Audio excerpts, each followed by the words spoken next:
Aku tak pernah menyangka jika malam itu akan mengubah hidupku. Sebelumnya hanya malam biasa, ketika aku membaringkan anak semata wayangku, Gibran, di atas tempat tidurnya, seperti rutinitas kami setiap malam.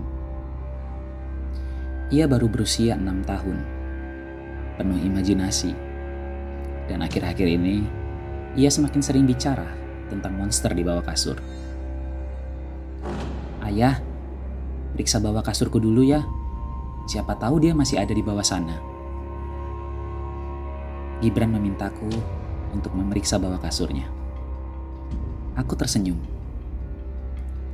Kuusap sedikit keningnya. Tidak ada monster, Gibran. Itu cuma imajinasi. Tapi baiklah, supaya kamu tenang, ayah periksa. Aku pun berlutut dan sedikit menunduk, menyikap kain tempat tidurnya. Dalam kegelapan kolong kasur, mataku perlahan menyesuaikan cahaya di bawah sana. Dan di bawah sana, aku melihatnya. Aku melihat Gibran, anakku yang lain. Ia meringkuk, tubuhnya gemetar hebat, matanya berlinang, menatap langsung ke arahku dengan ekspresi ngeri yang belum pernah kulihat sebelumnya. Bibirnya bergetar saat ia berbisik, "Ayah, ada seseorang di atas kasurku." Seketika, sekejur tubuhku beku. Aku mematung dalam posisi berlutut. Detak jantungku bergemuruh di telinga. Gemuruh yang sama, seperti suara drum yang tak beraturan. Sosok di bawah kasur mengangguk perlahan. Ia kemudian berbisik lagi kepadaku. "Ayah, jangan balik badan. Itu bukan aku." Lidahku semakin kaku. Pikiranku berputar, mencari logika paling sederhana, mencari alasan, mencari penjelasan. Aku menoleh kembali perlahan ke arah tempat tidur. Sosok Gibran di atas kasur tetap berbaring diam. Ia seperti tidur atau pura-pura tidur. Tanganku bergetar. Kupegang sisi spray untuk menariknya lebih tinggi. Mencoba melihat lebih jelas ke arah wajah anakku yang berada di atas tempat tidur.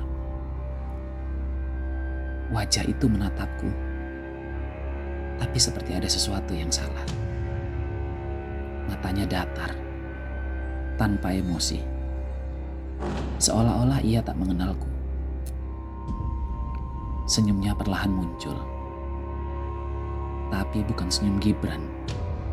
Itu lebih seperti senyum yang tak pernah ingin aku lihat dari seorang wajah anak-anak. Aku mundur. Tanpa kusadari aku terpleset dan terjatuh. Nafasku terengah-engah. Tak tahu harus percaya yang mana. Mana yang nyata? Mana yang benar-benar Gibran anakku? Yang berada di atas kasur atau yang berada di kolong kasur. Hari-hari setelah malam itu menjadi kabur. Gibran tetap bersikap seperti biasa, seolah tak terjadi apa-apa. Tapi aku tak bisa melupakan tatapan penuh teror dari sosok di bawah kasur itu. Bahkan kini, saat aku menatap Gibran anakku, aku menjadi ragu. Setiap malam, tentu sebelum tidur, ia masih berkata hal yang sama untuk memeriksa monster di bawah kasurnya. Dan seperti biasa, aku akan berkata, "Ayah periksa dulu ya. Siapa tahu masih ada monster." Dan aku tak pernah lagi berani untuk melihat ke bawah kasurnya. Aku tak ingin tahu siapa yang ada di sana. Atau aku tak ingin tahu siapa yang sebenarnya tidur di tempat tidurnya.